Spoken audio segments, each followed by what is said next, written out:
Hey, everybody, it's that time of month. It is Philosophy of a Photo Artist. And man, we got some controversial things to talk about and some issues that you people have brought up. Are we ready for this? Let's do it.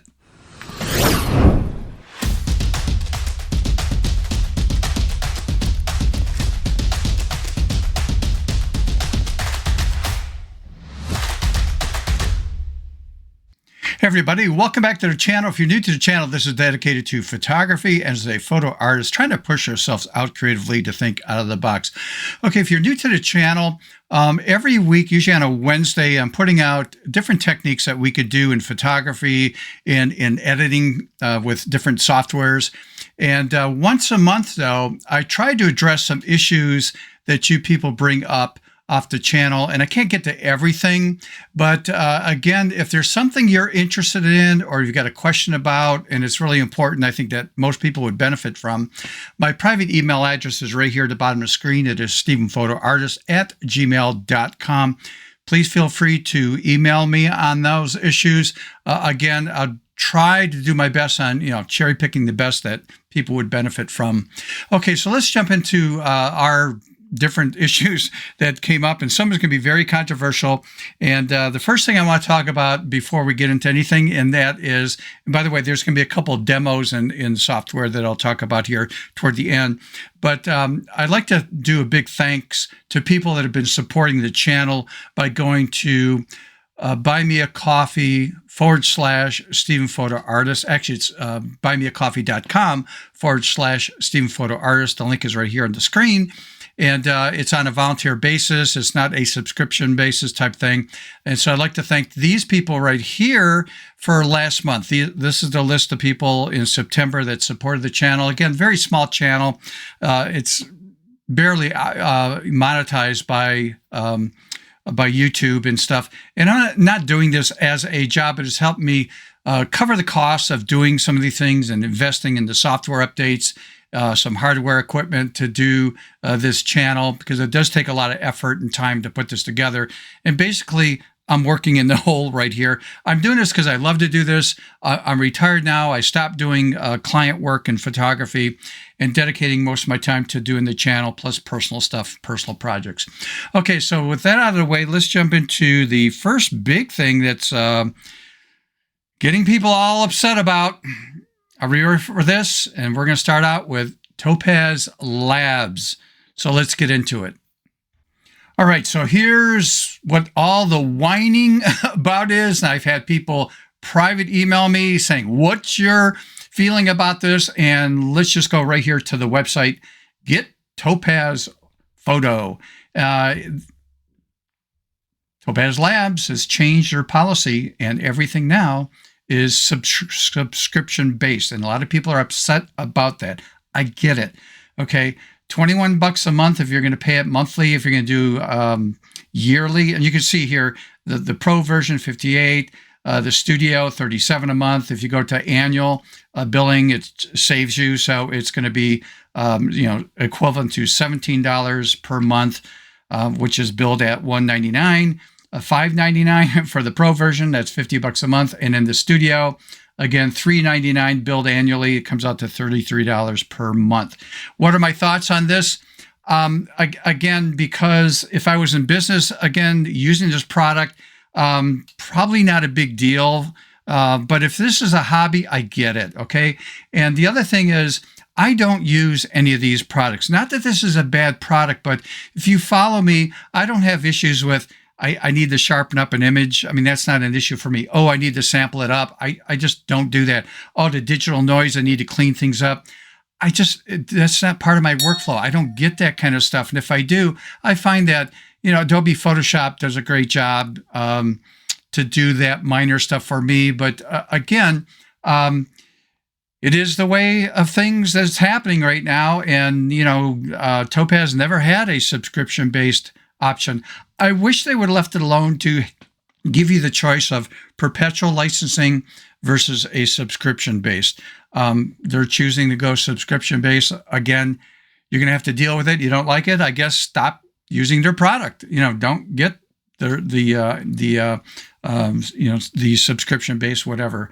So again, bearer of bad news, I guess. But again, boy, our people are really complaining. Now let's take a look at something else that people are talking about. And this is all rumors. I hate rumors. Okay. I think this product here, Affinity Photo, is a great choice if you choose not to use Adobe Photoshop because you don't want a subscription based. Theirs is a perpetual license. Now, something is happening the month of October on the 30th. They're going to be announcing some things. A lot of rumors are, it's going to be Affinity Photo 3. If that's true, I don't know, okay? But some people are saying, they're going to announce going subscription-based. Again, it is rumor. I can't verify that. And there's no sense getting upset about it until we know what's going to happen on the 30th. Some feel it's going to be Affinity Photo 3, and they're going to give you the choice of being perpetual license versus subscription. If that's true, I like that, okay? But this is all rumors, okay?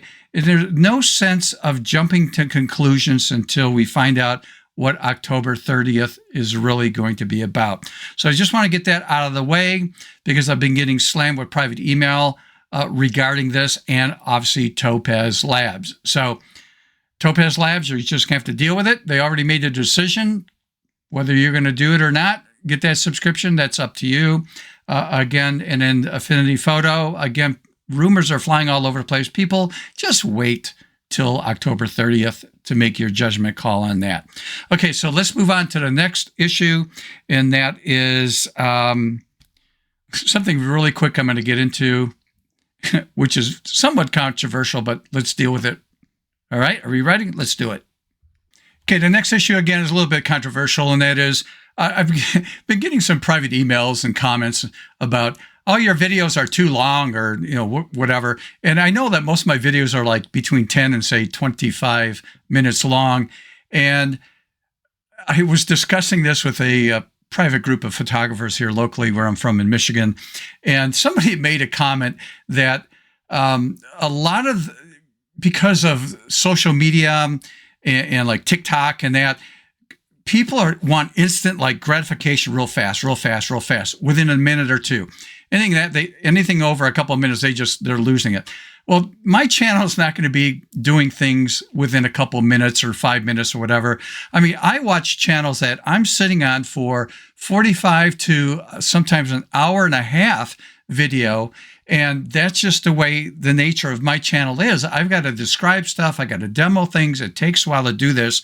And so the comment I got back from, I'd never heard this before, from a couple of photographers, they go, too many people have something called TikTokitis. It's a disease.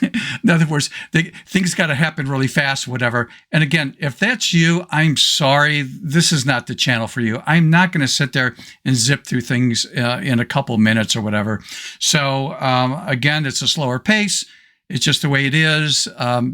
Don't like it, I guess don't be part of this channel, please. All right, let's jump into, I'm going to just show you a quick demo and then a different demo afterwards. And that has to do with the David Yarrow project I did a few weeks ago that I was inspired about. And if you haven't seen that video before, I'll put the link in the show notes right here. But I want to talk about something that somebody said, hey, the line that you had that was on the bar walking toward the camera, couldn't you have used AI? And the answer is yes. In fact, I'll show you some results I did with AI.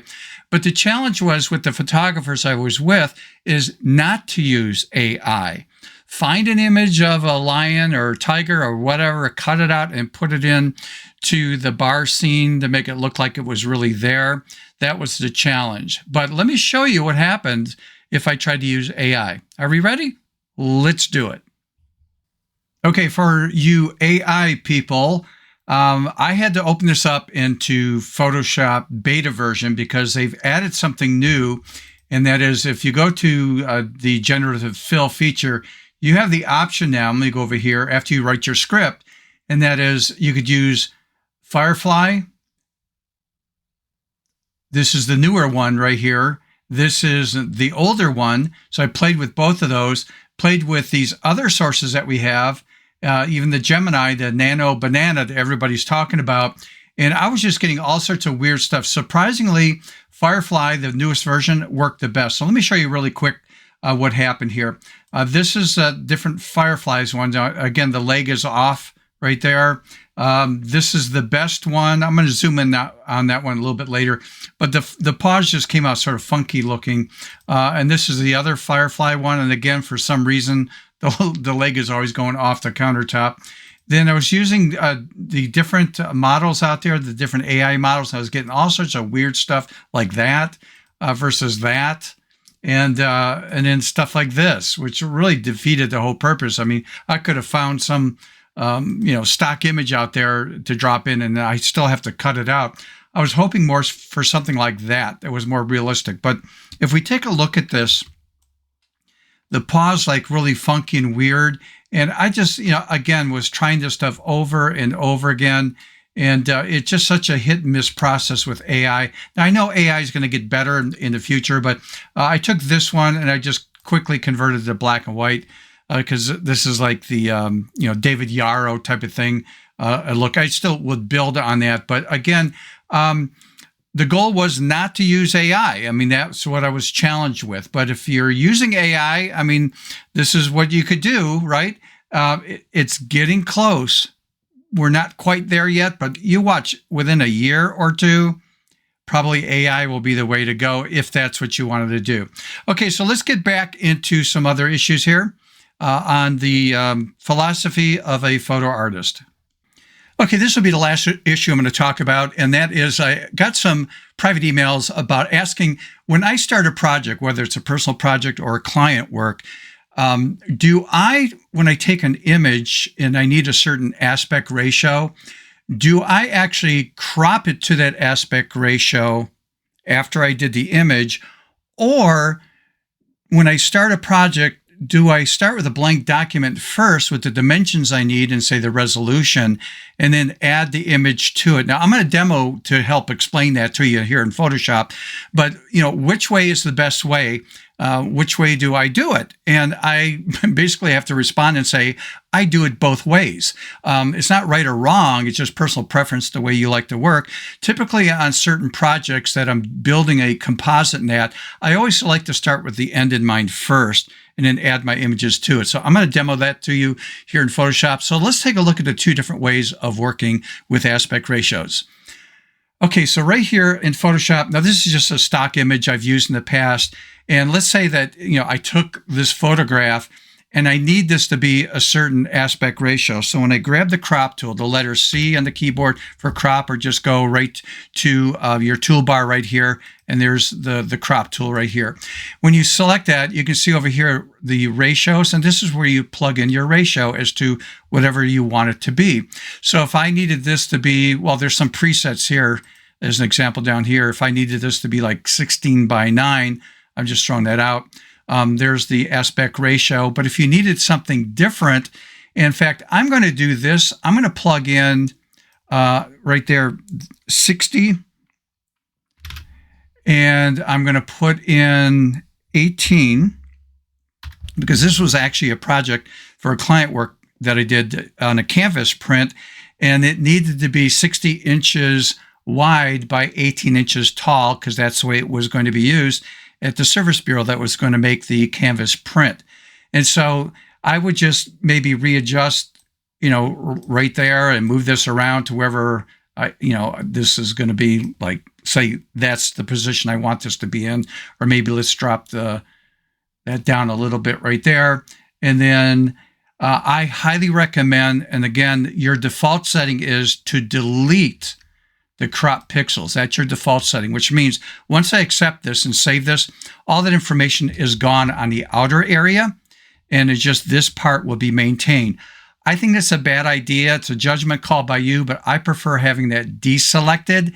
That just means if I accept this and say, okay, I'm done, and then I save this, close out, and come back tomorrow or the next day, when I open this up, and if I decide, oh man, I didn't want that aspect ratio, again, I made a mistake or something. So when I grab the crop tool here and I go to readjust this, you can see, or actually change the aspect ratio to be something different. you could see that information comes back, and I could relocate the crop and then hit the done button right there, and I'm finished. So I just think it's a good idea to have that deselected. Okay. Yes, I do this once in a while. That's the way I do my crop. Let me close out of this right now. And let's reopen this in a different way. And the way I would do this is I would go to, let me go over here to the very top. You can do Control N like in Nancy, or go to File drop-down menu, say, oh, I'm going to create a new project here. And then I'm going to go over here and say, okay, I know this canvas print, the width of this needs to be 60 inches. So I have it set to inches right here. So I'll just type in 60. And the height of that is going to be 18 inches. And the resolution that is going to be sent out to this company that is going to do the print for me, they recommend 150 to 200 as a resolution, pixels per inch. So I'm just going to put in 200, and that sets me up for my project. So now when I click on Create, you can see that, let me pull back on this so we can see the entire size of the project. So if I go to Image drop-down menu right here and take a look at the image size, you can see that, hey, there we go, 60 inches by 18, 200 as a resolution. That's what I need for the project. Then what I would do is go to the Open Dialog box. Oops, sorry about that. So I would just go to Control O, Command O on a Mac, find the image I'm working with to open that up, and then I would just click and drag the image into my project. And then again from here, Control T, Command T on a Mac, and I would just readjust the size I need for the project. Let's say,